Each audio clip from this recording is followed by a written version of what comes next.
என் இருதயத்திலே தந்தி சமாதானத்தோடு படுத்துக்கொண்டு நித்திரை செய்வேன். கர்த்தாவே, நீர் ஒருவரே என்னை சுகமாக தங்க பண்ணுகிறேன். அல்லேலூயா. அவர்களுக்கு தானியமும் திராட்சை ரசமும் பெருகி இருக்கிற காலத்தின் சந்தோஷத்தை பார்க்கணும். அதிக சந்தோஷத்தை என் இருதயத்திலே நீங்க தந்தீங்க ஆண்டவரே. சமாதானத்தோட கூட நான் படுத்துக்கொண்டு நித்திரை பண்ணுவேன். கர்த்தாவே, நீர் ஒருவரே என்னை சுகமாக நீ தங்க பண்ணுகிறீர். ஆமென். இதான் ஆண்டவருடைய வசனத்தை நீங்க கவனிங்க. யாருக்கு என்ன இருக்குது, எனக்கு என்ன இருக்குது, இதை பற்றி ஒன்றும் இல்லை. கர்த்தாவே, அந்த சந்தோஷத்தை பார்க்கணும். என் இருதயத்திலே சந்தோஷத்தை நீ தந்தீர். ஆமென். ஆண்டவரை ஏற்றுக்கொள்கிறவர்கள் இருதயத்திலே இந்த இயேசு கிறிஸ்து வைத்திருக்கிற சந்தோஷம், அந்த ரட்சிப்பினுடைய சந்தோஷம். சரி போகட்டும். சமாதானத்தோடு கூட நான் படுத்துக்கொண்டு நித்திரை செய்வேன். கர்த்தாவே, நீர் ஒருவரே என்னை சுகமாக தங்க பண்ணுகிறேன்.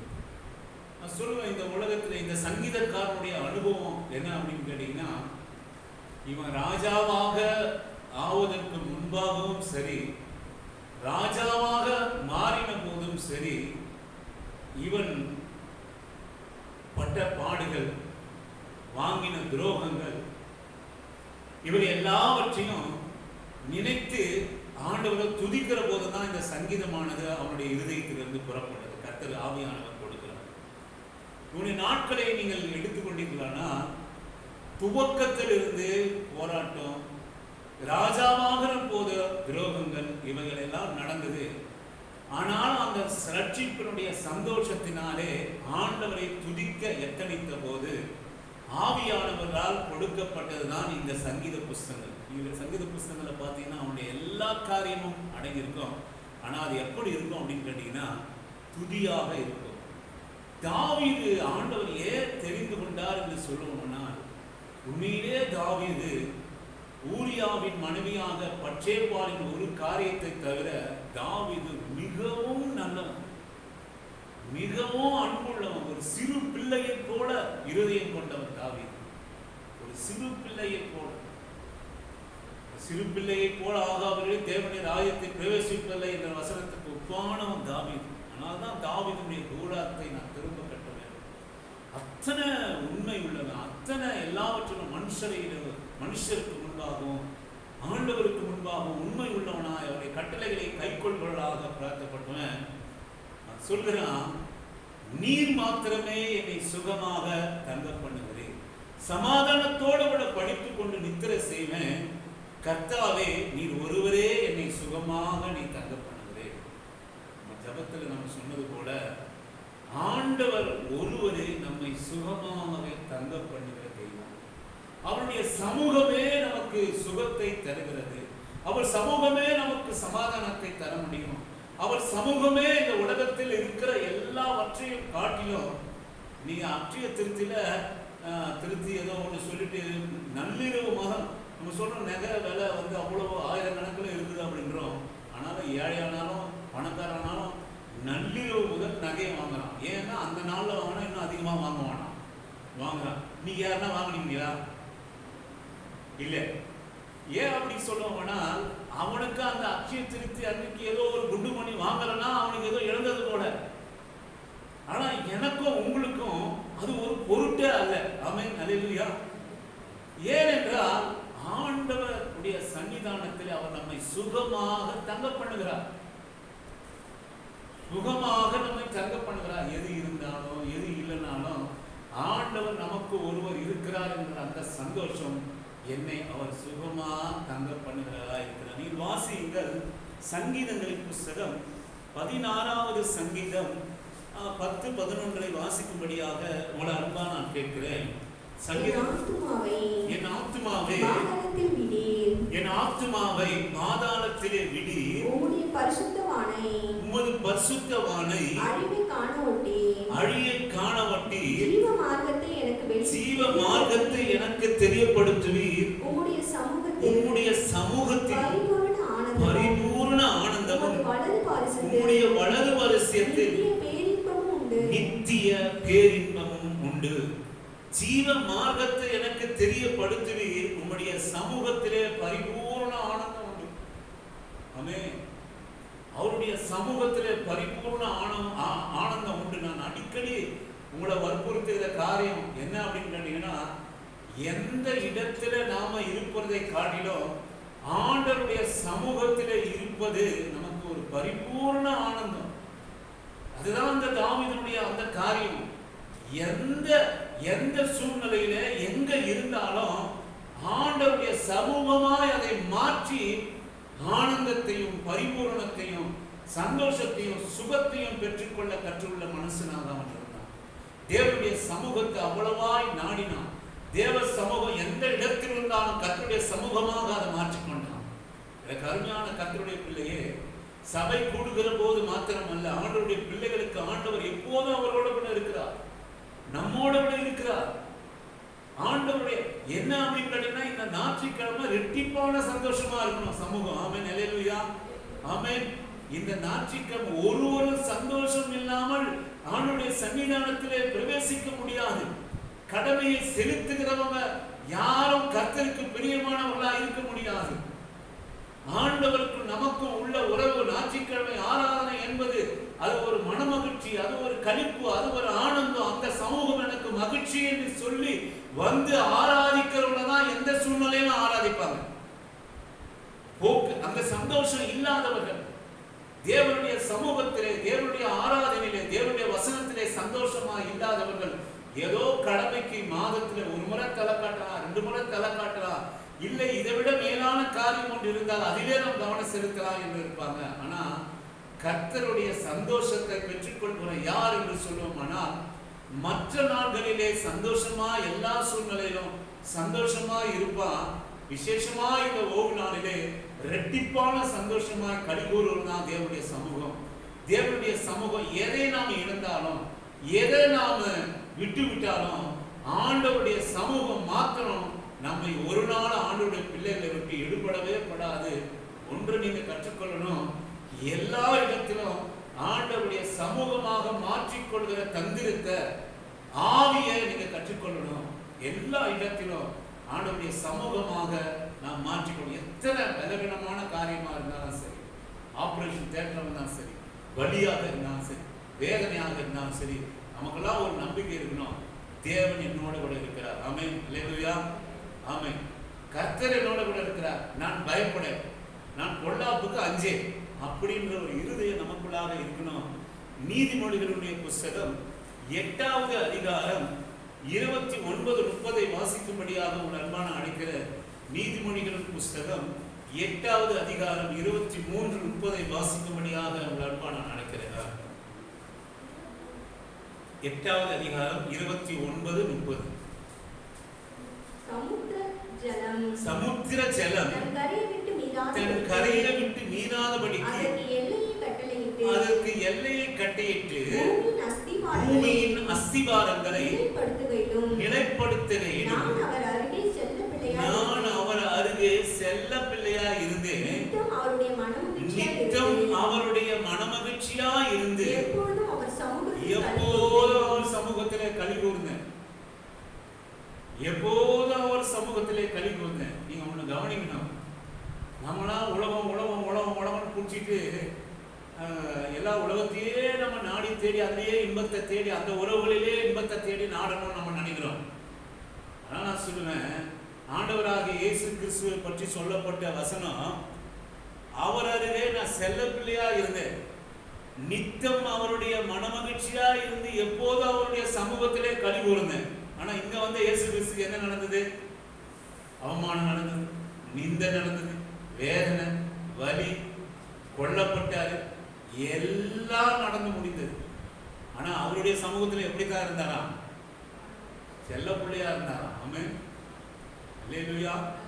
அவருடைய சமூகத்தில் இருந்தா எப்படித்தான் இருக்கும்? நம்ம எப்படி இருப்போம் சொல்லுங்க?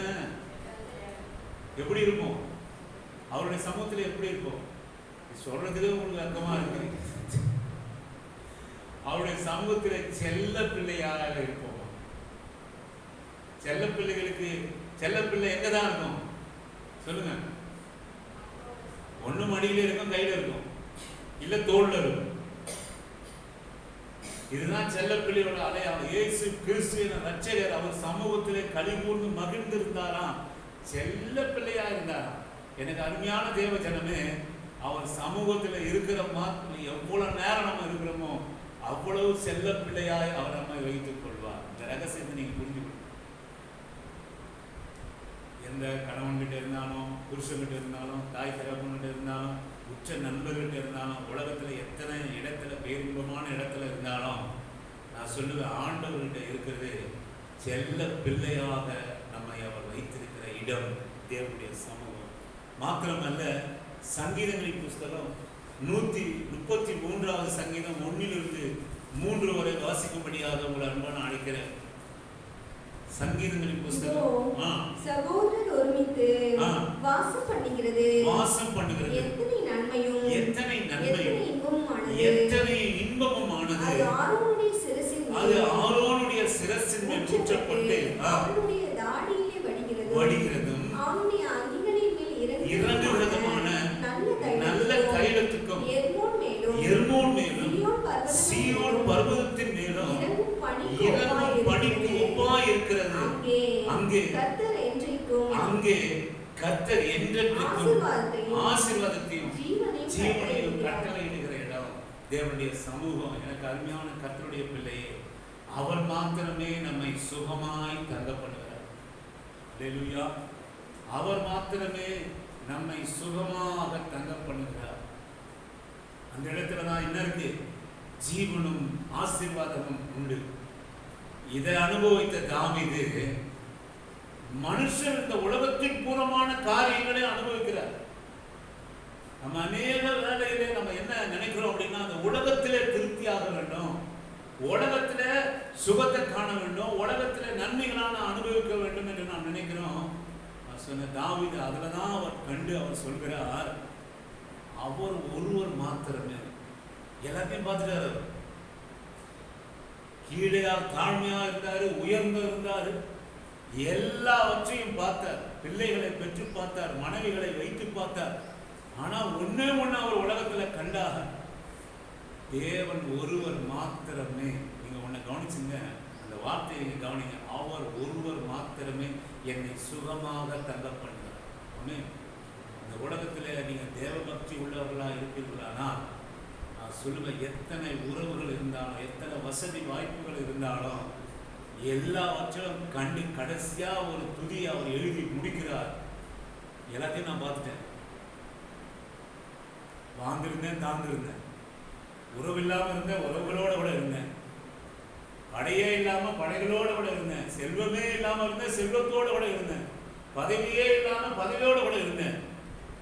ஆனா எல்லாவற்றையும் நான் கண்டது என்ன அப்படின்னு கேட்டீங்கன்னா, ஆண்டவர் ஒருவர் மாத்திரமே என்னை சுகமா தங்க பண்ணார். நான் எங்க வர சொல்ல சுகமா இருக்கிறேன், எங்க வர சொல்ல சமாதானமா இருக்கிறேன், எங்க வர சொல்ல சந்தோஷமா இருக்கிறேன் அப்படின்னா, நீர் ஒருவர் மாத்திரமே என் நித்திரை இன்பமா பண்ணி என்னை சுகமா தங்க பண்ணுகிறீர். அல்லேலூயா, ஆமென், அல்லேலூயா.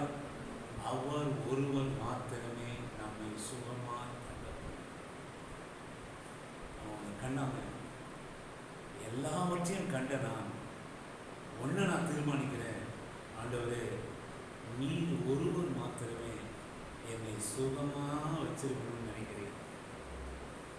நீர் ஒருவர் மாத்திரமே எனக்கு நல்ல நித்திரையை கொடுக்க நினைக்கிறேன். நீங்க வாசியுங்கள் 1 சாமுவேலின் புஸ்தகம் 18வது, நான் விரைவாக முடிக்கிறேன். 1 சாமுவேலின் புஸ்தகம் 18வது அதிகாரம் 7லிருந்து 9 வரை வாசிக்கும்படியாக உங்களை அன்பான கேட்கிறேன். நீங்க கவனிங்க. நாம இன்னைக்கு அந்த தாவீதை பத்தி தான் நம்ம தியானிக்க போகிறோம். வாசிங்க. அந்த ஸ்திரீகள் ஆடி பாடுகையில் சவுல் கொன்றது 1000. 18 சொல்லுங்க. சவுல் கொன்றது 1000, தாவீது கொன்றது 10000 என்று வெளிப்படையாக பாடினார்கள்.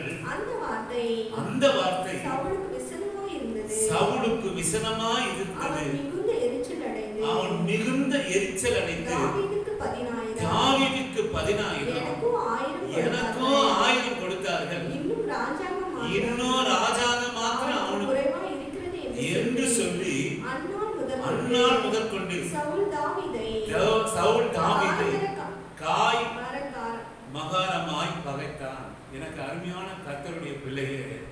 நீங்க ஒண்ணு கவனிங்க, பெலிஸ்தருக்கு முன்பாக எல்லா படையும் நின்று கொண்டிருக்கிறது.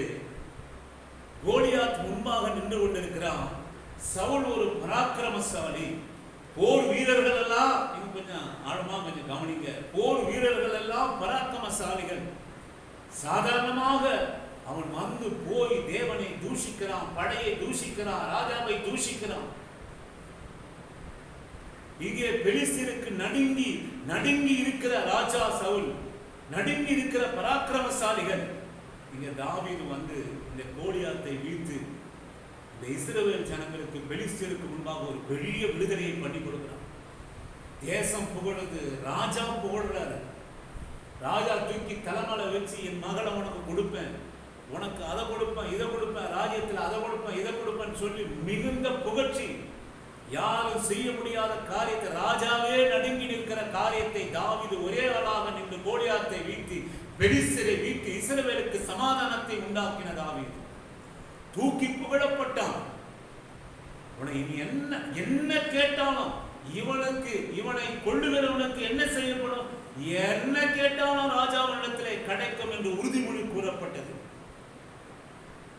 சொல்லுவேன், ஒரே ஒரு காரியம், ராஜா சாணத்தில் இருந்து நீங்க வந்து இந்த மேட்சஸ்லாம் நீங்க பார்த்தீங்கன்னா, வெற்றி தோல்வி சகா வீரருக்கு பாதிக்குமோ இல்லையோ, கேப்டனை பாதிக்கும். புகழ்ச்சியா இருந்தா கேப்டனுக்கு உயர்த்துவாங்க, தாழ்மையா இருந்தா எல்லா இகழ்ச்சியும் கேப்டனுக்கு தான் வரும். இந்த சவுலுக்கு எத்தனை பெருமை, பெலிஸ்தரை வீழ்த்தினதற்காக அந்த சந்தோஷம் கொஞ்சம் கூட ஒரு கணப்பொழுதிலே போனது. என்ன கேட்டீங்கன்னா, எதுக்காக இந்த வார்த்தையை உங்களுக்கு முன்பாக இந்த தியானத்தை கொண்டு வருகிறேன்னு சொன்னோம்னா, எந்த சூழ்நிலையானாலும் தேவன் ஒருவரே நம்மை சுகமா தங்க பண்ணுகிறார். ஒரு மனுஷனும் இல்லை, அல்லது உலகம் இல்லை. எப்படிப்பட்ட உறவானாலும் சரி, எப்படிப்பட்ட மனுஷராக இருந்தாலும் சரி, ஆண்டவர் ஒருவரே நம்மை சுகமா, அவர் ஒருவரே நம்மை படுக்கையை நித்திரையை சுகமா மாற்றி சுகமாய் நம்மை தங்க பண்ணுகிற அவர் ஒருவர் மாத்திரமே. அவருக்கு பொறாமை இல்லை, அவருக்கு எந்த காரியமும் இல்லை, அவருக்கு எரிச்சல் இல்லை, அவருக்கு எரிச்சல் இல்லை. ஒரு தீமையை நமக்கு நினைக்காத ஆண்டவர். எவ்வளவோ போராட்டத்துக்கு இந்த வீட்டுக்கு வரான். அந்த பெண்கள் எல்லாம் புகழ்றாங்க. சவுல் கொண்டது 1000, தாவீது கொண்டது 10000. இவனுக்கு வைச்ச மரியாதை, இவனை தூக்கி உயர்த்தினது, இவனுக்கு கொடுக்கப்பட்ட பரிசு, இவனுக்கு கொடுக்கப்பட்ட மகள் மீகா எல்லாம் போச்சு. அந்த நாளிலிருந்து வெற்றி பெற்று திரும்பல நாளிலே சவுல் உயர்த்துவான், சவுல் என்னை மேலே கொண்டு போய் வைப்பான், சவுல் என்னை பாராட்டுவான், சவுல் ராஜ்யத்தில் 2ஆவதா கொண்டு போய் வைப்பான். இந்த எண்ணத்தோடு கூட இருந்த தாவீதுக்கு வந்தது என்ன கேட்டீங்கன்னா, அந்த ராஜாவை மாத்திரம் இல்லை, அந்த தேசத்திலே இல்லாத அளவுக்கு தெருவாய் திரிகிற நிலை இந்த சவுல் மூலமாக உண்டானது. மரணத்தை தன்னுடைய ஜீவனுக்காக போராடி ஒவ்வொரு நாளும் போராடுகிறான், ஒளிகிறான், ஓடுகிறான். ஒரு அனாதையை போல உணவு இல்லாமல் காட்டிலே தங்குகிறான். ஏன் அப்படின்னு கேட்டீங்கன்னா, சுகமா தங்க பண்ணுவான். சவுல நம்ம பெரிய காரியம். நீங்க கடந்த முறை நம்ம நினைவுக்காக சொல்கிற நம்ம இந்த ஐபிஎல் போட்டி நடக்குது. இந்த நம்மளுடைய சென்னை அணியோட கேப்டன் தோனி பொதுவாக ஒரு பெருசாக எக்ஸ்பிரஷனே காட்ட மாட்டார். நீங்க கடந்த 23வது அவங்க டைட்டில் அடிச்ச பிறகு அவர் 4 கடைசி பால்ல 4 அடிச்சு அந்த ஜடேஜா வந்து வின் பண்ணி கொடுப்பாரு. அவருக்கு பேக் பெயின் எல்லா மீனும் உண்டு. அவர் எக்ஸ்பிரஷன் காட்டாத ஆளு அவன் ஓடி வருகிற போது அந்த ஜடேஜாவை அப்படியே தூக்கி தான் மார்மால வச்சார். ஆமென். ஏன் அப்படின்னு கேட்டீங்கன்னா, ஒரு கேப்டன், ஒரு சவுல் அப்படியே தோளின் மேல அவன் வைக்கணும். தான் சுமக்க வேண்டியது, நான் நிற்க வேண்டியது, நான் நிற்க வேண்டிய இடத்திலே தாவீது நின்று பெரிய இக்கட்டுக்கு இந்த ராஜ்யத்தை மீட்டான், என்ன மீட்டான், ஜனங்களை மீட்டான், தேசத்தை மீட்டான். எங்கேயோ தூக்கி வைப்பான் அப்படின்னு நினைச்சான். சுகமா என்னை தங்க பண்ணுவான் அப்படின்னு நினைச்சான். நான் சொல்லுவேன், ஒரே ஒரு வார்த்தை, சவுல் கொண்டது 1000, தாவீது கொண்டு 16. முடிவு. இன்னைக்கு நம்ம நினைக்கிறோம் மனுஷன் நமக்கு நம்ம எதனா ஒன்று செஞ்சுட்டா அப்படியே மனுஷன் அப்படியே தூக்கி நம்மளை தூக்கி அங்கே வச்சுருவாங்க, இங்கே வச்சுருவாங்க, இப்படி வச்சுருவாங்க, அப்படி வச்சுருவாங்க. நம்ம செய்கிற காரியம் நம்ம நினைப்போம். நான் சொல்லுவேன், நம்ம எத்தனை நன்மைகளை செய்தாலும் ஒரே ஒரு காரியம் நமக்கு நம்ம ஏதோ தவறாக இருக்குமானால் நான் சொல்லுவேன், அவன் தூக்கி நம்ம கீழே போட்டு பிடிப்பான். அவன் நிறைய அந்த ஒரே ஒரு வார்த்தை அவன் கூட கேட்கல. இப்போ இந்த காலத்திலாம் சொல்கிறாங்கல்ல, வருங்கால முதலமைச்சர் வாழ்கன்னு துண்டு குத்து சொல்ல வைக்கிறான். அவன் தாவீது அவன் அதை பற்றி கண்டுக்கவே இல்லை. அவன் கடமையை முடிச்சுட்டு தேவ சித்தத்தை முடிச்சுட்டு அவன் வந்திருக்கான். அந்த பொம்பளைங்க சும்மா இல்லாம சவுல் கொண்டது 1000, தாவீது கொண்டது 10000 சொல்லி போச்சு புஷ்டான். அந்த நாளிலிருந்து தாவீது பட்ட இந்த சவுலின் நிமித்தமாக பட்ட வருத்தம், வேதனை, சுகம், இன்மை நினைச்சிருப்பான். தாவீது சவுல் பண்ணாத, பராபரசாலி பண்ணாத, எவனும் பண்ணாத, நம்ம பண்ணிட்டோம். இனி சவுல் ராஜாவுக்கு அடுத்ததாக என்னை சுகமாய் தங்க பண்ணணும்னு நினைச்சு ஒரே ஒரு வார்த்தை இருந்ததும் சுகம் போச்சு, படுக போச்சு, எல்லாம் போச்சு. சவுலிய ராஜாவே, உமக்கு முன்பாக நான் ஒரு செத்த நாய் போல இருக்கிறேன், ஒரு தெலுங்குச்சி போல நான் இருக்கிறேன், என்னை அம்பா நீ துரத்துற அப்படி என்று தன்னுடைய ஜீவனுக்காக போராடுகிற ஒரு நிலைமையில கொண்டு வந்திருக்காங்க. நான் சொல்ல 2வது காரியம் நீ வாசிங்க. 2 சாமுவேலினுடைய புஸ்தகம் 3வது அதிகாரம் 12-13 வாசிக்கும்படியாக உங்களை அன்பா நான் கேட்கிறேன். 2 சாமுவேலின் புஸ்தகம். அப்னேர் தன் நாமத்தினாலே தாவீதினருக்கு ஸ்தானாதிபதிகளை அனுப்பி தேசம் யாருடையது என்னோடு உடன்படிக்கை பண்ணும் இஸ்ரவேலை எல்லாம் உம்மிடத்திலே திருப்ப என் கை உம்மோடு கூட இருக்கும் என்று சொல்ல சொன்னார். அதற்கு தாவீது, நல்லது, உன்னோடு நான் உடன்படிக்கை பண்ணுகிறேன், ஆனாலும் ஒரே காரியம் உன்னிடத்தில் நான் கேட்டுக்கொள்கிறேன். என்னவெனில் நீ என் முகத்தை பார்க்க வரும்போது சவுலின் குமாரத்தியாகிய மீகாளை நீ அழைத்து வர வேண்டும். அதற்கு முன் என் முகத்தை பார்த்ததில்லை என்று சொல்ல சொல்லு. நீங்க கொஞ்சம் நல்லா கவனிங்க. அப்படியே சோர்ந்து போன மாதிரி வசனத்தை கேட்காதீங்க. ஒரு காரியத்தை நீங்க கவனிங்க. கர்த்தர் மாத்திரமே நம்மை சுகமா தங்க பண்ணுகிறார்கள். ஆண்டவருடைய சமூகம் மாத்திரம். நீங்க எத்தனை பேர் இதெல்லாம் உணர்றீங்க, எத்தனை பேர் இதெல்லாம் அனுபவிக்கிறீங்க அப்படின்னு தெரியல. நம்ம தான் எதுக்கு எல்லாத்துக்கும் மனுஷரை நோக்கி மனுஷர் முகத்தையே நம்ம தேடுகிறோம். மனுஷரை புகழ வேண்டும் தேடுகிறோம். எல்லாவற்றிலும் மனுஷரையே நம்ம பார்த்து கொண்டு இருக்கிறோம். நான் சொல்லுவேன், நீ மீகாலை கொஞ்சம் அழைத்து வைப்பா. இந்த மீகாலை யார் தெரியுங்களா? இதே கோலியாத்தை கொள்கிற போது சவுல் தாவீதுக்கு மனமுடித்து கொடுப்பேன் என்று சொன்ன மீகால். அதன் பிரகாரம் மீகாலும் தாவீதை நேசிக்கிறார், மனமுடிக்கப்பட்டது. ஆனா சவுல் கொண்டது 1000, தாவீது கொண்டது 10000 சொன்னது. அவன் இழந்தது தான் நேசித்த மனைவியை கூட அவன் இழந்தான். அவன் முதல்ல அந்த யூதாவெல்லாம் ராஜாவான போது யூதா தேசம்லாம் அவனுக்குள்ள வந்துடுச்சு. அங்கே சேனாதிபதி வந்து சொல்றான், அப்னர் சேனாதிபதி வந்து சொல்றான், தாவீது ராஜாவே எல்லாரையும் உன் பின்னாடி திருப்புறையா, எல்லா இஸ்ரவேலு யூதா மாத்திரம் அல்ல, மொத்த ராஜ்யத்தும் உன் பின்னாடி நான் திருப்புறேன். நான் சேனாதிபதியா இருக்கிறேன், இஸ்ரவேலுக்கு எல்லா ஜனத்தையும் திருப்புகிறேன். தாவீது சொன்னாப்புல சரி இருக்கட்டும், அதை குறித்து அவனுக்கு சந்தோஷம் இல்லை. என் மனைவி ஒருத்தர் இருக்கிறார். என்ன ஆச்சு அப்படின்னு கேட்டீங்கன்னா, சொந்த மனைவி மீகால் நேசித்து தான் தாவீதை திருமணம் பண்ணான். ஆனா இவன் தெருவா அழைச்சிருந்த பார்த்துட்டு இனி நமக்கு வாழ்க்கை இல்லை, அவன் தகப்பன் வேறொருவனுக்கு மனம் முடிச்சு கொடுத்துட்டான். இந்த அம்மாவும் கையை முந்தானை கட்டிட்டு போயிடுச்சு பின்னாடி. தாவீது நேசிச்சது, அன்பா இருந்தது, ரொம்ப நேசிச்சது, திருமணம் முடிக்கப்பட்டது. ஆனால் தாவீது தேசத்தை விட்டு அலைந்து மரண பள்ளத்தாக்கிலும் காடுகளில் அலைந்த போது தாவீதை விட்டு தன் தகப்பன் சொன்ன இடத்திலே மனம் முடித்து அதுதான் தாவீது சொல்றா கூட. அதுதான் தாவீது ரொம்ப அவனுடைய கேரக்டர் நீங்க பார்த்தீங்கன்னா அவ்வளோ. ஏன் தாவீதை தெரிந்து கொண்டார்னா ரொம்ப நல்ல கேரக்டர் தாவீது. இந்த சவுலை கூட அவன் கொல்லாம எவ்வளோ நேரத்திலே கொல்லாம அவன் இருந்தான். அதே போல ராஜ்யம்லாம் அவங்கக்கிட்ட வரப்போகுது அப்படின்னு சொன்ன பிறகு எதை பற்றி கவலைப்படாத, நீ ஒன்று பண்ணுப்பா, மீகாலை அடிச்சு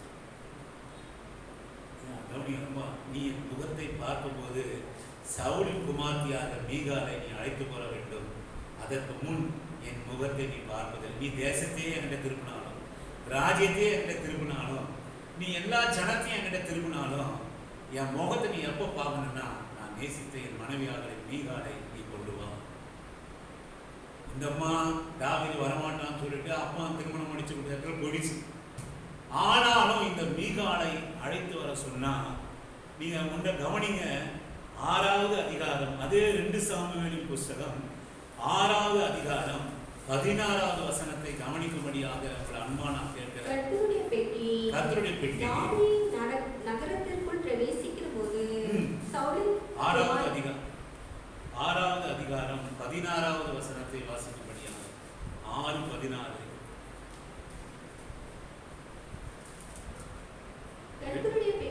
கர்த்தருடைய பெட்டி தாவீதின் நகரத்துக்குள்ளாய் பிரவேசிக்கிற போது சவுலின் குமாரத்தியாக மீகாள் பலகணி வழியாக பார்த்து தாவீது ராஜா கர்த்தருக்கு முன்பாக குதித்து நடனம் பண்ணுகிறதை கண்டு தன் இருதயத்திலே அவனை அவமதித்தார். மறுபடியும் கொண்டு வந்து வைக்கிறாங்க. தாவீது பெட்டியை கொண்டு வரான், தேவனுடைய உடன்படிக்கையை பெட்டி கொண்டு வரான். தாவீது ஆண்டவருடைய சமூகத்தில் நீங்க ஒண்ணு கவனிக்கணும், எல்லா இடத்திலும் ஆண்டவருடைய சமூகமா மாற்றுகிற ஒரு நல்ல ஒரு பக்தன், நல்ல கர்த்தருடைய தாசன், நல்ல கர்த்தருடைய பிள்ளை தாவீது தான். ஆண்டவருடைய, அதுக்குதான் நான் சொல்லுவேன், எந்த காரியமானாலும் ஆண்டவருடைய சமூகமா மாற்றக்கூடியவன் தாவீது. கர்த்தருடைய பிள்ளைகள் ஒன்று நீங்க அறிந்திருக்கணும், சபைக்கு வருகிற போது மாத்திரம் ஆராதனை, சபைக்கு வருகிற போது மாத்திரம் பக்தி, சபைக்கு வருகிற போது மாத்திரம் அல்ல, எந்த சூழ்நிலையிலும் ஆண்டவருடைய சமூகமா மாற்றிக்கொள்ளுமானால் ஒரு ஜெயமுள்ள ஒரு வாழ்க்கை நமக்குள்ளாக இருக்கும். தாவீது அதை பற்றிலாம் கவலைப்பட மாட்டான். தேவனுடைய பெட்டி வருது, பரிசுத்த ஆவியினால் நிரப்பப்பட்டு அவன் தேவனுடைய பெட்டிக்கு முன்பாக நடனமாடுகிறான். இங்க மீகாள் பார்த்து கொண்டு வந்து வச்சுட்டாரு. மீகாள் பார்த்து அவனை இருதயத்தில் இழந்தது மாத்திரமல்ல, இறங்கி ஓடி வந்து அநேகருக்கு முன்பாக நீங்க வாசிச்சீங்கன்னா 20-23 வரை நீங்கள் வாசிப்பீர்களானால் தாவீது தன் வீட்டாரை ஆசீர்வதித்ததற்கு திரும்பும்போது சவுலின் குமாரத்தியாக மீகாள் தாவீதுக்கு எதிர்கொண்டு வந்து அற்ப மனுஷரில் ஒருவன் தன் வஸ்திரங்களை கழற்றி போடுகிறது போல தம்முடைய ஊழியக்காரருடைய பெண்களின் கண்களுக்கு முன்பாக வஸ்திரங்களை உரித்து போட்டிருந்த இஸ்ரவேலின் ராஜா இன்று எத்தனை மகிமைப்பட்டிருந்தார் என்றால் அதற்கு தாவீது மீகாளை பார்த்து தகப்பனை பார்க்கிறோம், அவருடைய எல்லா வீட்டாரை பார்க்கிறோம், என்னை இஸ்ரவேலனாகிய கர்த்தருடைய ஜனத்தின் மேல் தலைவனாக கட்டளையிடும்படி தெரிந்து கொண்ட கர்த்தருடைய சமூகத்துக்கு முன்பாக ஆடிப்பாடினேன். இதை பார்க்கலாம் இன்னும் நான் வீசணும் அர்ப்பணமாவே அப்படியே நீ சொன்ன பெண்களுக்கு கூட மகிமையாக விளங்குவேன் என்றார். அதனால் குமாரத்தியாக மீகாளுக்கு மரணம் அடைய மட்டும் பிள்ளை இல்லாம இருந்தது. அருமையான தேவனுடைய பிள்ளை, உங்க அப்பனை காட்டினோம், உங்க எல்லாரையும் காட்டினோம், தேவன் தான் என்னை இத்தனையாய் என்னை கொண்டு வந்து வைத்திருக்கிறார். அவருக்காக, அவருக்கு முன்பாக, அவருடைய சமூகத்தில் இதெல்லாம் எனக்கு ஒண்ணுமே இல்லை. இனி நான் சொல்லுவேன், நீங்க ஆண்டவருடைய சன்னிதானத்துல 4 பேர் கூட இல்லை, கர்த்தருடைய செல்ல பிள்ளைன்னு சொல்லணும்னு வைக்கப்படுறீங்க இல்லையா? வசனம் தான் அவர் தேவனுடைய செல்ல பிள்ளையா இருந்தா சொன்னா நீங்க வெக்கப்படுறீங்க. ஒருவேளை நம்ம ஒரு கூட்டம் வைக்கிறோம், இந்த எதிர்க்க ஒரு கிரவுண்டு கிறிஸ்துமஸ் பிரகாரம் கொண்டாடுறோம், ஆண்டவரை பார்த்து ஆராதிக்கிறோம். எத்தனை பேர் கையை உயர்த்தி கண்ணை மூடி வெக்கமே இல்லாம ஆராதிப்புன்னு கேட்டீங்கன்னா நீங்க ஒருத்தரும் இருக்க மாட்டீங்க. எனக்கு நல்லா தெரியும். எல்லாம் இப்படி பார்ப்பீங்க, சபையிலே அப்படிதான் பார்த்துருக்கீங்க. வெக்கப்படுவீங்க, வெக்கப்படுவாங்க. நல்லா ஒரு ஆராதனை பண்ணா இந்த எதிர்க்க கிரௌண்ட் வச்சு வெக்கப்படுவீங்க, கையை உயர்த்த மாட்டீங்க. இதுக்குதான் நான் சொல்லுவேன், ஆசீர்வாதம், அன்பு, ஆறுதல், சுகமா தங்க பண்ணுகிற விஷயம் அநேக வேலைகளை நமக்கு ஏன் அப்படி இல்லைன்னு கேட்டீங்கன்னா, எனக்கு அருமையான கர்த்தருடைய பிள்ளையே, ஆண்டுடைய சமூகத்தை நம்ம எப்படி நம்ம வச்சிருக்கோம், எப்படி நம்ம நினைக்கிறோம், இதை விட மேலா செய்வேன். நீங்க வேதத்துல எப்பவுமே நீங்க பார்த்தீங்கன்னா இறங்கி கீழே கண்ணாமண்ணா திட்டுறான். அதெல்லாம் எழுதப்படாத காரியம். இறங்கி பலர்களில் வழியில் என்னையா மனுஷன் நீ எல்லாம் ராஜாவா, வஸ்திரத்தை ஊர்த்தி போட்டு பொண்களுக்கு முன்னாடி ஆடின்னு இருக்கிற, வெக்கமா இல்ல உனக்கு? கண்ணா முன்னா திட்டுறான். கர்த்தர் ரொம்ப இரக்கம் உள்ளவர். அவன் எப்படி திட்டிருப்பாருன்றது அந்த வசனத்துல, கடைசி வசனத்துல நீங்க கவனிச்சீங்கன்னா அவனுக்கு மரணம் கொண்டு பிள்ளைங்க என்னமா பேசியிருப்பாங்க கவனிக்க. ஆண்டவர் ரொம்ப இரக்கம் உள்ளவர், மனது விருப்பம் உள்ளவர். மறுபடிய அறைய சமயத்திலேயாவது கர்ப்பத்தை ஆசீர்வதிச்சிருப்பார். ஆபிரகாம் 100 வயசுக்கு பிள்ளைய கொடுத்தார். ஈசாக்கு ரொம்ப நாள் காக்க வச்சு பிள்ளைய கொடுத்தார். அண்ணாளுக்கு அழுக வச்சு பிள்ளைய கொடுத்தார். ஆனா மீகாலுக்கு மரண மழை மட்டும் பிள்ளைய இருக்கு. அப்படின்னா அந்த அம்மா என்ன பேசிச்சு நீங்களே போட்டு, நீங்க இங்க எழுதப்பட்டது கொஞ்சம் இறங்கி தாவீதை நடுத்தருக்கு நாரி வச்சு பண்ணுச்சு. என்னையா மனுஷன், கர்த்தர்னா ரொம்ப இதுவா உனக்கு என்ன? கர்த்தர்னா பெரிய அப்படியே நீங்க அப்படியே கர்த்தர்னா எல்லாத்தையும் விட்டுணுமா?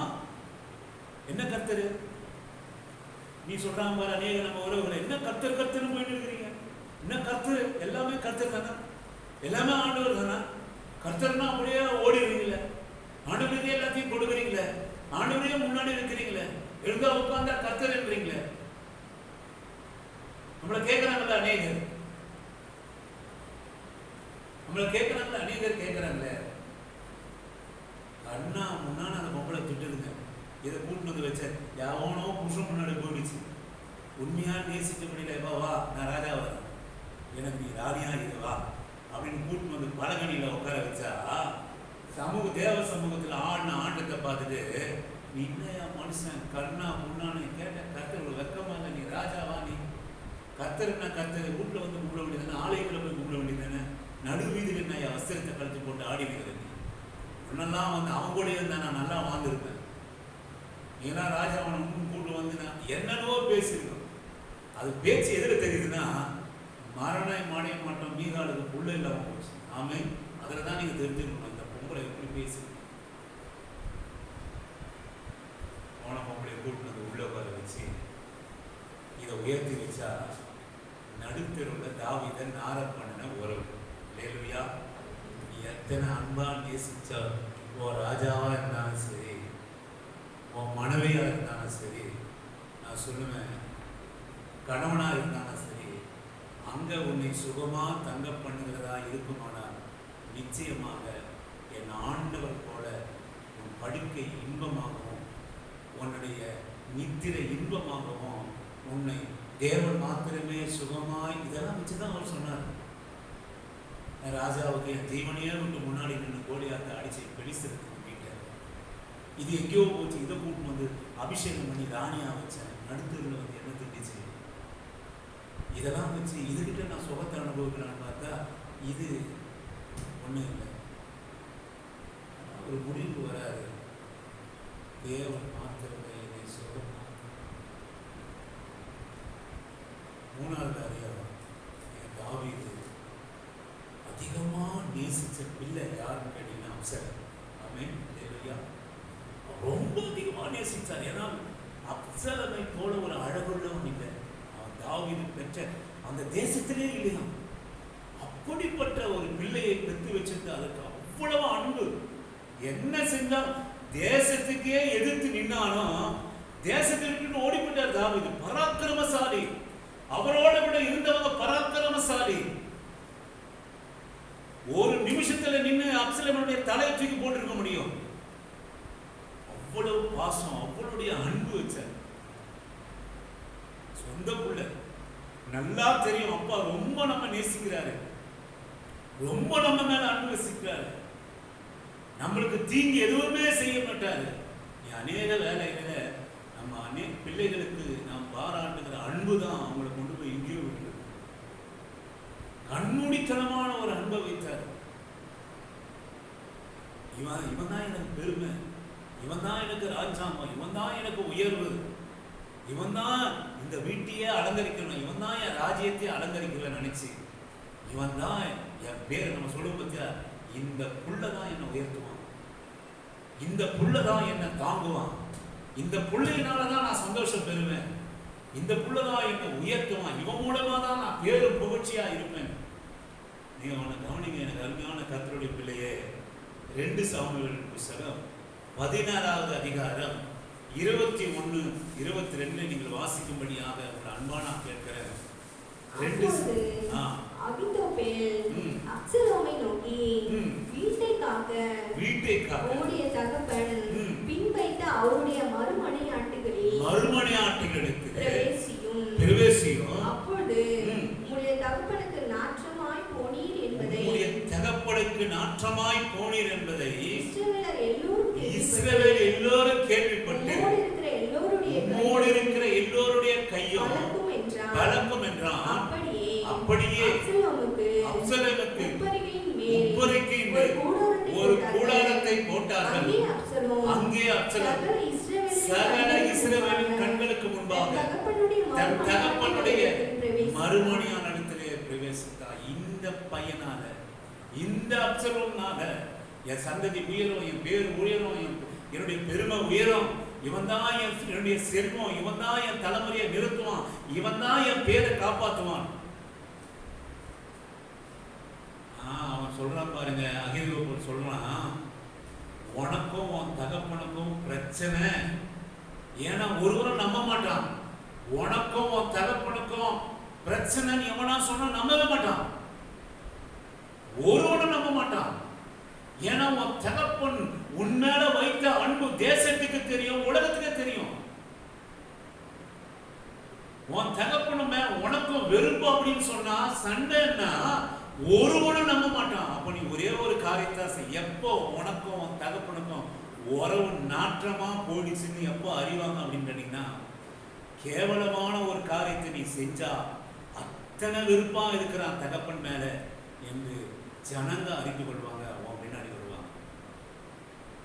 ஏன்னா உலகத்துக்கு தெரியும் தாவீது அப்சலோம் மேல பாராட்டின அன்பு. அதனாலதான் பின் நாட்களிலே இந்த தாவீதுடைய சேனாதிபதிகளுக்கும் தாவீதுக்கும் ஒரு பெரிய பிரச்சனை அப்படின்னு கேட்டீங்கன்னா, அப்சலோமை கடைசியில் அவன் கொண்டு போட்டு வருவாங்க, அதை பத்தி ஒண்ணுமே கவலைப்பட மாட்டான். என் மகனாகி அப்சலோமின் சுகமா இருக்கிறானா அப்படின்னு கேட்பான். நல்லா இருக்கிறானா சொல்லுவான். சேனாதிபதி சொல்லுவாங்க, யோவாப் சொல்லுவான், எங்களை பத்தி கவலை இல்லை, மக்களை பத்தி கவலை இல்லை, எல்லாத்தையும் விட்டு உன் பின்னாடி வந்தோம், அதை பத்தி கவலை இல்லை. கேடுகிட்ட புள்ள, அது உன் பேரை நாட்டப்படிக்க செய்து உன் மனைவிலெல்லாம் சீரழிச்சு தேசத்தை சீரழிச்சு அப்படிப்பட்ட புள்ள சுகமா இருக்கிறான்னு கேட்டு அவனை நீ நேசித்து எங்களை நீ விரோதி, உனக்காக ஜீவனை கொடுக்க எங்களை நீ விரோதித்தீர் என்பதை நான் இன்றைக்கு கண்டுகொண்டேன். யோவாப் நீங்கள் சொல்வதை பின்னாடி நீங்கள் வாசிக்க முடியும். இந்த அருமையான கர்த்தருடைய பிள்ளையே, நான் சொல்லுவேன், இந்த அப்சலோம் முகத்தை நான் சுகமா, நம்ம நீங்கள் சொல்கிறோம் பார்த்தீங்களா, என் புள்ள ஒரு வேலைக்கு படித்து நல்லா வேலைக்கு போயிட்டேன்னா நான் சுகமாக தங்கியிருப்பேன் நீங்கள் நினைக்கவே நினைக்காதீங்க. ஆமென், அல்லேலூயா. என் புள்ள நல்லா படிச்சுட்டு அவன் சுகமாக அவன் கொண்டாடிக்கிட்டு தங்கியிருப்பான். ஆமென். நீங்கள் கடனை வாங்கி வட்டியை வாங்கி கொண்டாடி சொல்கிறது தான் கேட்பான். கேளுங்க, இஸ்தரமாவை கேளுங்க. ஏப்பா அம்மா அந்த மாதிரி உடம்பு எனக்கு ஒன்றுமே தெரியாது, சத்தியத்தை நான் சொல்கிறேன், தவறாக தான் மன்னிச்சது. ஏப்பா அம்மா அந்த மாதிரி இது போய் 2 நாளில் போய் ஹாஸ்பிட்டலில் இரு, ஏங்க வாய்ப்பு சும்மா உட்காந்து அம்மா பேச்சா பொண்டாட்டி பேச்சா சொல்லுங்க. எங்கதான் சுகமா தங்கி இருக்கிறான் சொல்லுங்க. சித்தா சித்தாவுக்கு எப்படியாவது படிக்க வச்சு, எப்படியாவது ஒரு ஏக்கர் லேண்டை கொடுத்து, வீட்டையும் கொடுத்து, இந்த பொண்ணுக்கு எதனா கொஞ்சம் நகையை போட்டி அவங்க எல்லாம் தள்ளி விட்டுலாம். எல்லாம் சித்தாவுக்கு தான். என்னை சுகமா வேலு பிரதரையும் வில்லி சிஸ்டரையும், ஒரு மடியில வில்லி சிஸ்டர், ஒரு மடியில வேலு பிரதரை வச்சு தாங்குவான். தாங்குவ அப்படின்னு நினைக்கிறோம். நான் சொல்ற கேட்டுக்கோ, நடக்காது. உலகத்து நீதியா அப்படித்தான். புரியுதா? நீ தாங்கணும்னு நினைப்ப, ஆனால் உன்னால முடியாது. உலகம் அப்படின்னு நாம நினைக்கலாம். ஆனா நான் சொல்லுவேன், யார் நம்மை சுகமா தங்க பண்ணுவாங்க அப்படின்னு கேட்டீங்கன்னா ஆண்டவர் தாங்க. அல்லேலூயா. எனக்கு அருமையான தேவை. நான் நினைச்சான் அப்சலோம் தான் என்னை தாங்குவான், அப்சலோம் தான் என்னை தூக்கி நிறுத்துவான், அப்சலோம் தான் இந்த ராஜ்யத்தை கட்டி நிறுத்துவான். நாரி போக செய்வான். உலகத்திலே எவனும் செய்யாத அக்கிரமத்தை தகப்பனுக்கு நேரா செய்தான். இதுவரை உத்தமனா இருந்த தாவீது வெக்கத்தோடு கூட திரும்பி வருகிறான். மறுபடியும் எந்த மனைவி முகத்தையும் பார்க்கல, நேசித்த மனைவியுடைய முகத்தை கூட பார்க்கல. ஒரு நாளும் அவர்களிடத்திலே பிரவேசிக்க இல்லை. அவர்களை எங்கேயோ கொண்டு போய் ரூம்ல தள்ளி சோத்த மட்டும் போட்டு உட்கார வச்சான்.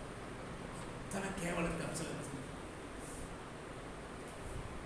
எனக்கு அருமையான கர்த்தருடைய பிள்ளையே, நான் சொல்லுவேன், மகனானாமா எந்த ஒருவனாமா ஆண்டவர் ஒருவர் மாத்திரமே நம்மை சுகம். அவருடைய பிரச்சனை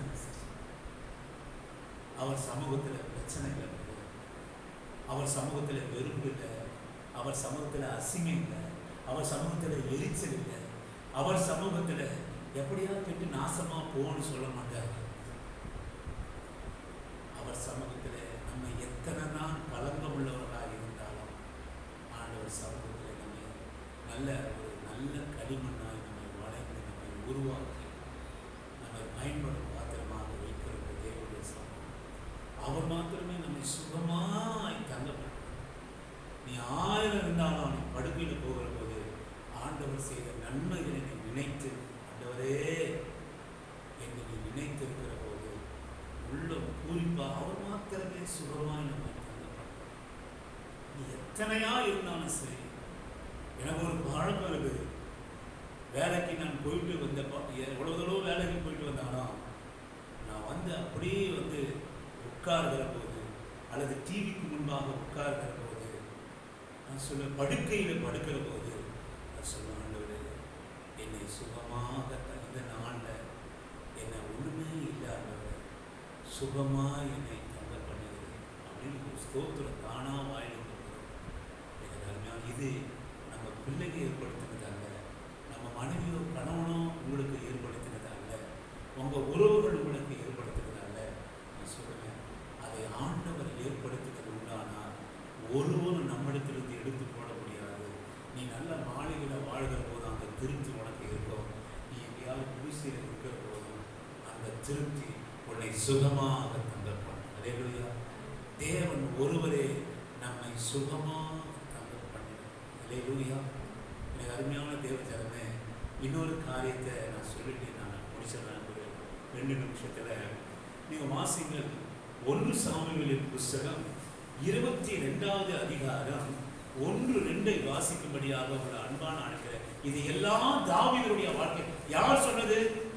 யார் சொன்னது? ஆண்டவர் படுக்க இன்பமா இருக்கும், கர்த்தர் ஒருவர் மாத்திரமே என்னை, நீர் மாத்திரமே என்னை சுகமா தங்க பண்ணுவார். யார் சொன்னது? தாவீது.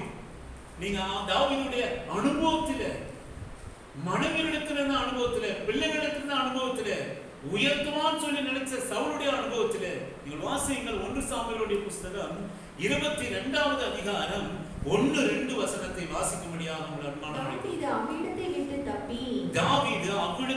தப்பி அப்னோம் என்னும் கெபிக்கு போனான். அதை அவன் சகோதரரும் அவன் தகப்பன் வீட்டார் அனைவரும் கேட்டு அங்கே அவனிடத்துக்கு போனார்கள். ஒடுக்கப்பட்டவர்கள், கடன்பட்டவர்கள். தாவீது கிட்ட யார் சேர்ந்தது? 22வது அதிகாரம் 1-2. ஒடுக்கப்பட்டவர்கள்.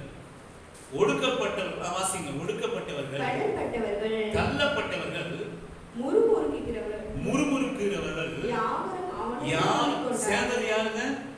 ஒடுக்கப்பட்டவன், கடன்பட்டவன், முறுமுறுக்கிறவன், வாழ வழி இல்லாதவன், சோத்துக்கு வக்கு இல்லாதவன், குடும்பம் இல்லாதவன், வீடு இல்லாதவன், இவனுங்களெல்லாம் ஒரு கூட்டமா சேர்ந்து, சவுலுக்காக நான் பயந்து ஓடுகிறேன், என்னை நம்பி வாங்க, நான் உங்களை போஷிக்கிறேன்,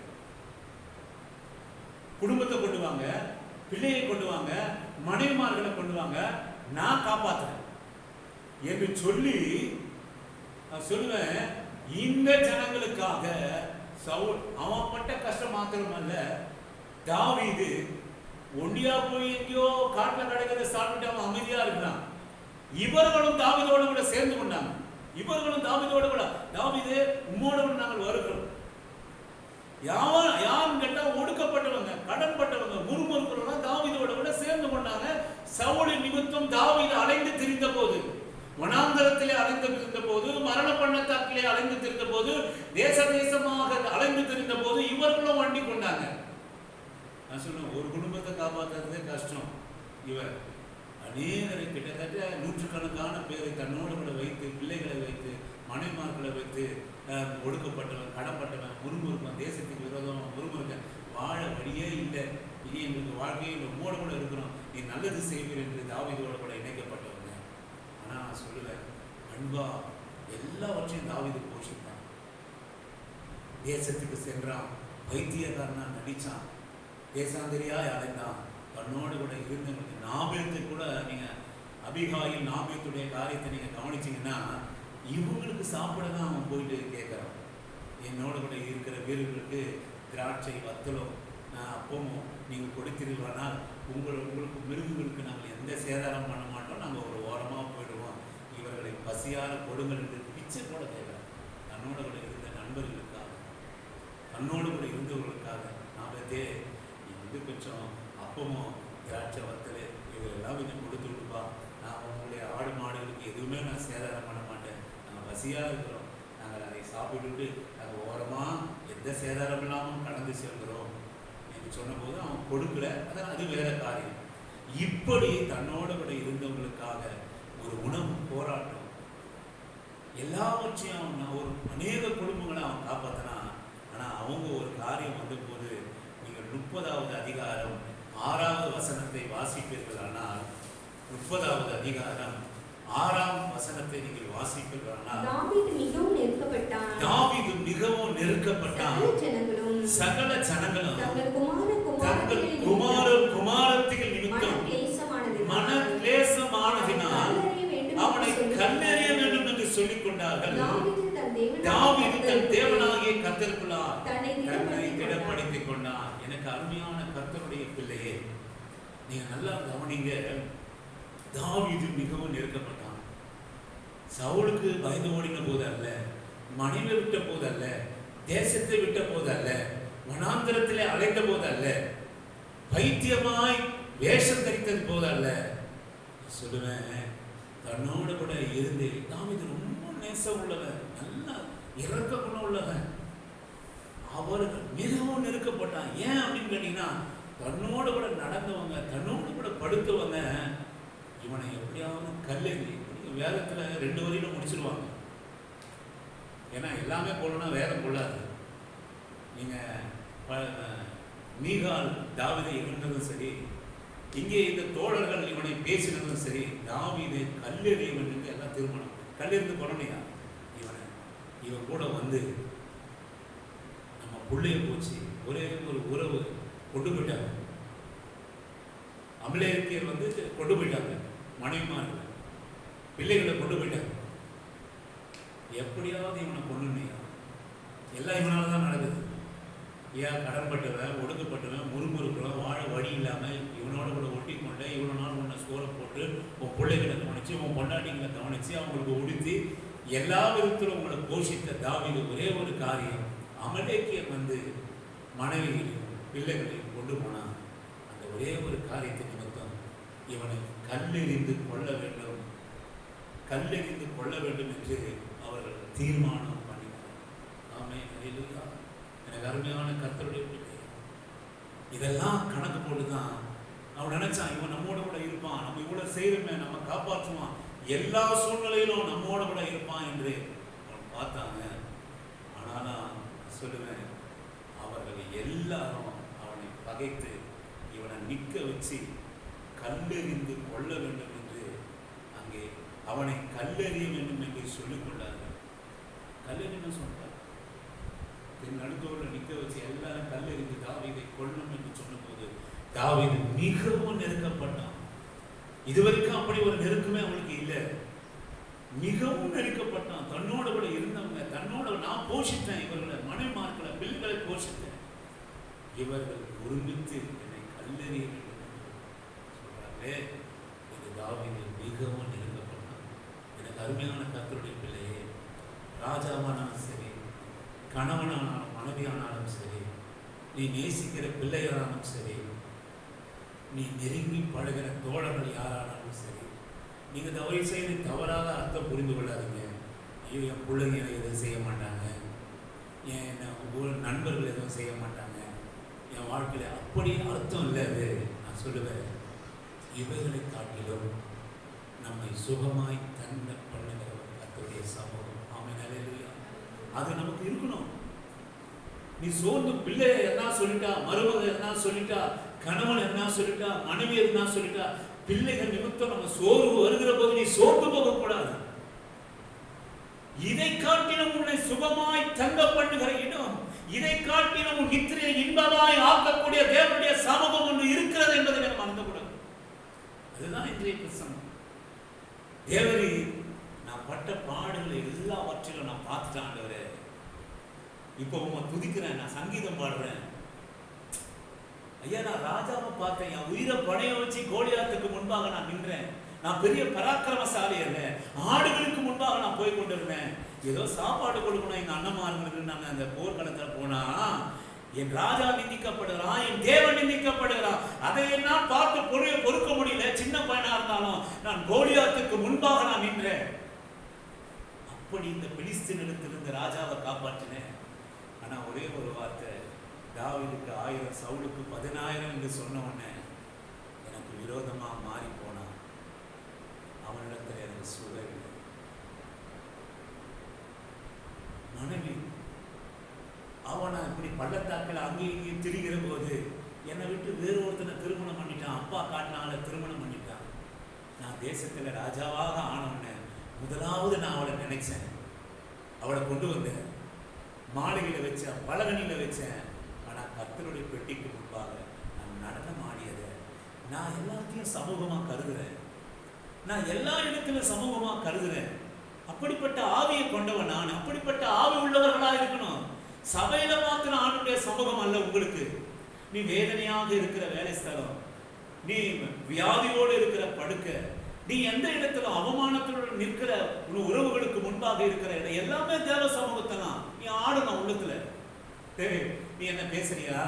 உன்னை காட்டிலும் என்னை அதிகமாய் சிநேகிக்கிறவர் எனக்கு உள்ளே உண்டு. ஆமென், அல்லேலூயா. அது தேவ சமூகம். அது தேவ சமூகம். உன்னை எல்லாம் கடினமா யாருன்னா சொல்லுவாங்கன்னா உதடு நடனம் ஆடட்டும், சிரி. அதுதான் தேவ சமூகம் உனக்குள்ளாக இருக்கிறது என்று அர்த்தம். வார்த்தைக்கு வார்த்தை பேசுறது, இவன் அப்படி சொல்லிட்டான்னு நீ பேசுறது, சொல்லுவாங்க சிரி. அதுதான் ஆண்டவர் முன்னாடி பெட்டிக்கு முன்பாக ஆடுற டான்ஸ். ஆமென், அல்லேலூயா. இருதயம் மகிழ்ந்ததால தானே தாவீது ஆடினா. உன் இருதயம் எல்லா சூழ்நிலையிலும் மகிழ்ந்து இருக்கட்டும். கர்த்தருடைய உடன்படிக்கை பெட்டி உனக்கு முன்பாக இருக்கிறது. தேவனுடைய சமூகம் எந்த இடத்துல உனக்கு முன்பாக இருக்கிறது. அதுக்காக இந்த மனைவியை நான் பொண்ணு யார் கூடயோ போனாலும் பரவாயில்ல, இருந்துட்டு போட்டோம், மனைவியா ராஜாத்தியா இருந்துட்டு போட்டோம் கொண்டு வந்தா, கர்த்தருடைய பொட்டிக்கு முன்பாக நான் டான்ஸ் ஆனதை பார்த்துட்டு இவனால எந்த சுகமும் கிடைக்காது. விடுதையா கிடைச்சதா? வாரிசு கிடைச்சதா? நல்ல நேசித்த மனைவிடத்துல ஒரு வாரிசு அவன் பெற்றுக்கொள்ளலங்க. முதலாவது மனைவி அவனுக்கு யார் தெரியுங்களா? யார் சொல்லுங்க? மீகால் தான். ராஜாத்தி திட்டுத்தனமா கொண்டு வந்தது இல்லை, ஊரறிய பார்த்து கல்யாணம் பண்ணது. ஆனா அந்த பொம்பளை வயிற்றுல ஒரு புள்ள பூச்சி கிடையாது. ஏன் தெரியுங்களா? தாவீதுக்கு ஒரு சுகம் இல்லாம போச்சு மீகால் நிமித்தம். தாவீதுக்கு ஒரு வாரிசு இல்லாம போச்சு. தாவீதுக்கு ஒரு வளர்ச்சி இல்லாம போச்சு, சந்ததி வளர்ச்சி இல்லாம போச்சு மீகால நிமித்தம். ஆக்சுவலா பார்த்தா ஆலயத்தை கட்ட வேண்டியது யாருன்னா மீகாலுடைய பிள்ளை தான் கட்ட வேண்டியதா இருக்கும். ஆமென். இந்த பச்சைபாலுடைய பிள்ளை சாலமன் வந்துட்டாங்க. ஏன் அப்படின்னு கேட்டீங்கன்னா, இவளால அவன் சுகத்தை பெற்றுக்கொள்ளவே இல்லை. நான் உண்மையா சொல்லுவேன், ஆவியில உணர்ந்து சொல்றேன். நான் எத்தனையோ முறை வேதத்தை படிக்கிறப்போ இது என்னன்றது சாலமோனை கொண்டு கட்டினீங்களே, நல்லா நேர்த்தியா நல்ல விஷயமா போடுற யாரா மனைவிடத்தில் நீங்க இந்த காரியத்தை செய்யக்கூடாதா?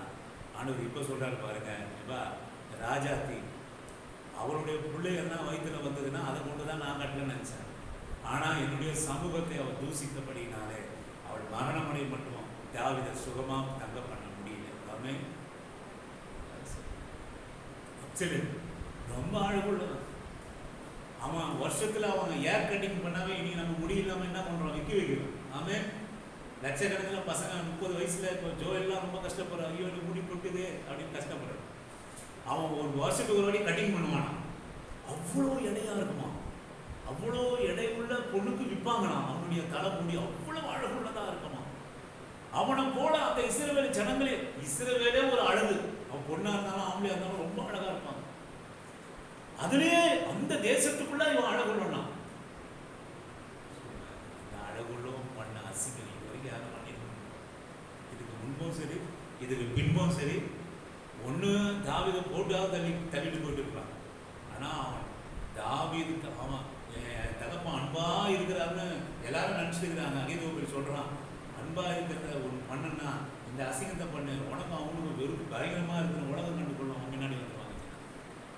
அவ்வளவு கேவலத்தை அப்சலோம் எடுத்து பெற்றுக்கணும். நம்ம பிள்ளைய பார்த்தா என்ன தான் கொடுப்போம், ஏதோ அது ஏதோ கறி சோறு நமக்கு போடனாலும் ஓரமாக உட்கார வச்சு கஞ்சி சோறு அது போடணும்னு நினைப்போம். என்ன தம்பி நம்ம சொல்கிறது இல்லையா?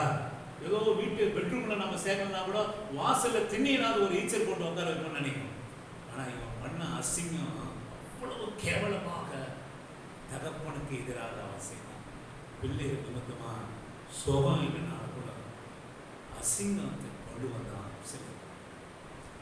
சொன்னது கடப்பட்டவன், ஒடுக்கப்பட்டவன். எல்லாரையும் கூப்பிட்டு வாப்பா, நான் ஏதோ உங்களை போஷிக்கிறேன் அப்படின்னு சொல்லி கூட்டிகிட்டு போனேன்.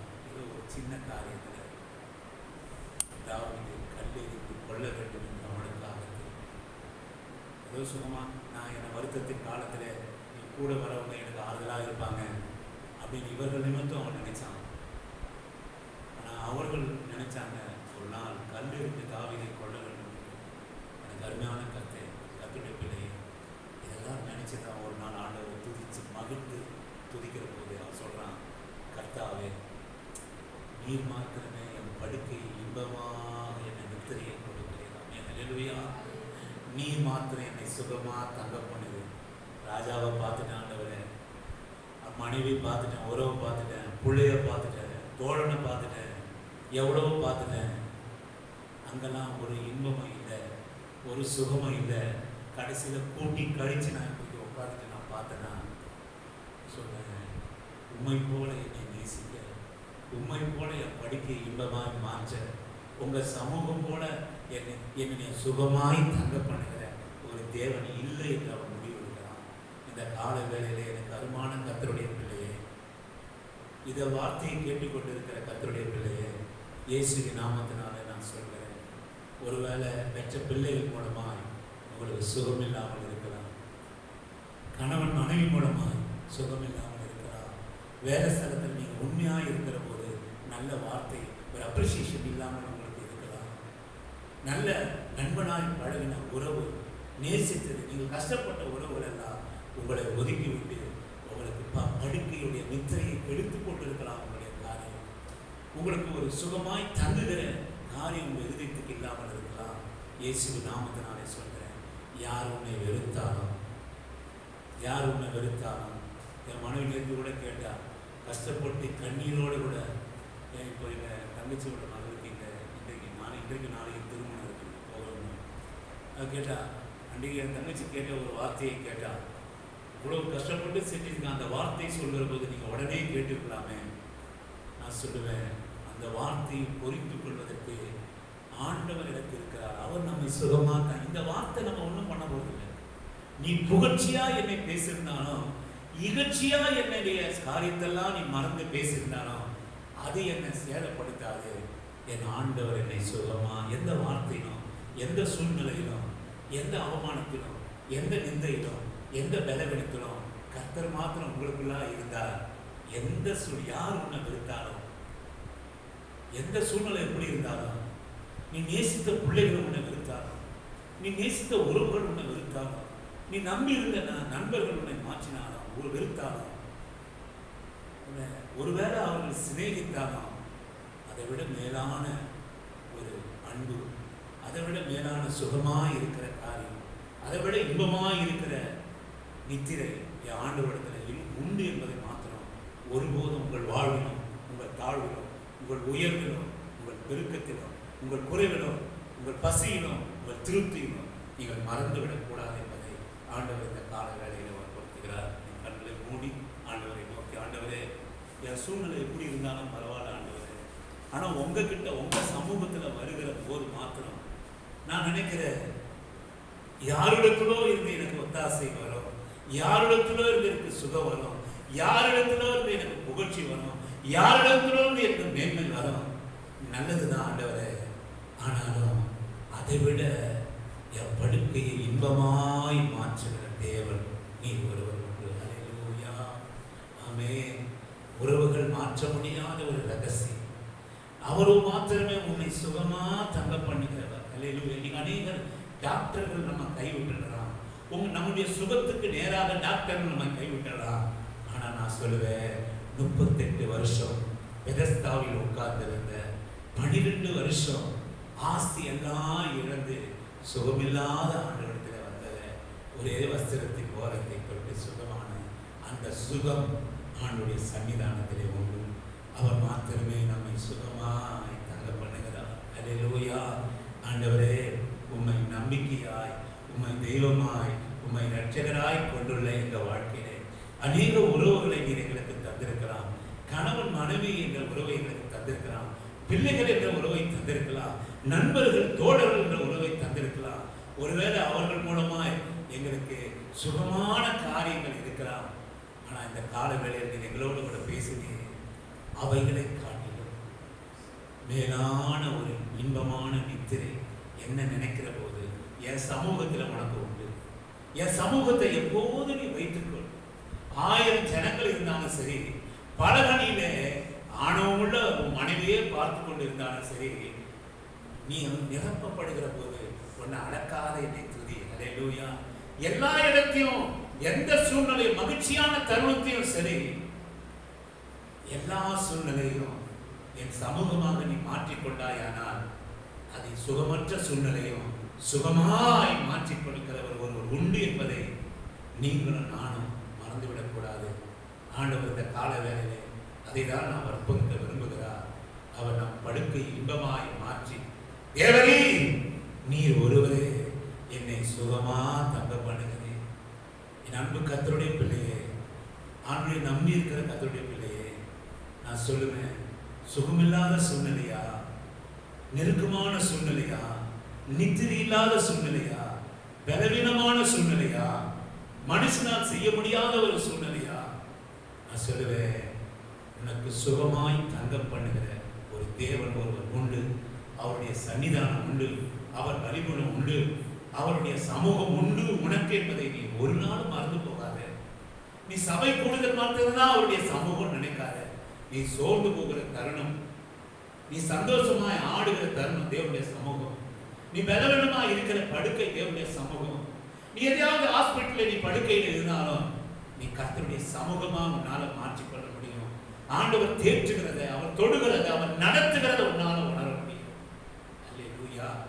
அப்படிப்பட்ட ஆவியை நீங்களும் நானும் பெற்றுக்கொள்ளணும். அதுல மகனே, எந்த உறவுகளை காட்டிலும் கடைசியா ஒரு கன்க்ளூஷன் நீங்க வரணும். தாவீது ஒரு கன்க்ளூஷன் வந்தா, இந்த சங்கீத புஸ்தகத்தை எழுதுகிற போது, ஆண்டவர் எல்லாரையும் பார்த்துட்டாங்க, ராஜாவை பார்த்துட்டான், ஆண்டவர் மனைவியை நேசிக்கிற மனைவியை பார்த்துட்டேன், அவளை என்ன நேசித்தா, நானும் அவளை நேசித்தேன்.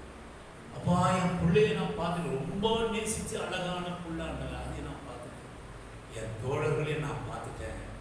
ஆனால் நான் இன்றைக்கு ஒரு காரியத்தை நான் வருகிற ஆண்டவர், எல்லாரையும் நான் கூட்டி கழிச்சு பார்த்து சொல்ற, நீர் மாத்திரமே என்னை சுகமாய் தங்க பண்ணுகிறார் என்ற ஒரு கன்க்ளூஷனுக்கு தாவீது வந்தது போல, எனக்கு அருமையான கர்த்தருடைய பிள்ளையே, ஆண்டுடைய சன்னிதானத்திலே இன்பமான நித்திரை இப்போது உனக்கு உண்டு.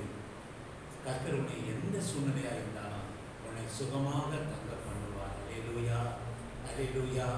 ஆண்டவரே, எங்களுக்கு முன்பாக இருக்கிற ஒவ்வொரு பிள்ளைகளுக்காகவும் நாங்கள் ஜெபம் பண்ணுகிறோம். அப்படிப்பட்ட இன்பமான நித்திரையை கர்த்தருடன், அப்படிப்பட்ட சுகமாய் தங்க பண்ணுகிற வாழ்வு எங்களுக்கு உண்டாகும்படியா, எந்த சூழ்நிலையினாலும், எங்களை கீழே தட்டுகிற சூழ்நிலையானாலும், நிறுத்துகிற சூழ்நிலையானாலும் சுகம் தங்க கொடுக்கிற தேவன் ஒரு உண்டு என்பதை நாங்கள் மறந்துவிடக்கூடாது.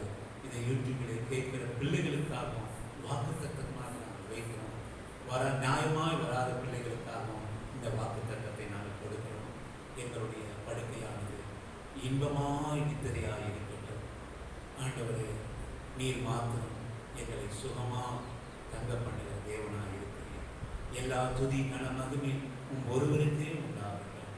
கர்த்தரும் மீட்பும் இரட்சகருமாகிய எம்பெருமான் இயேசு கிறிஸ்துவின் இனிய நாமத்தில் ஜெபிக்கிறோம் எங்கள் நல்ல பிதாவே.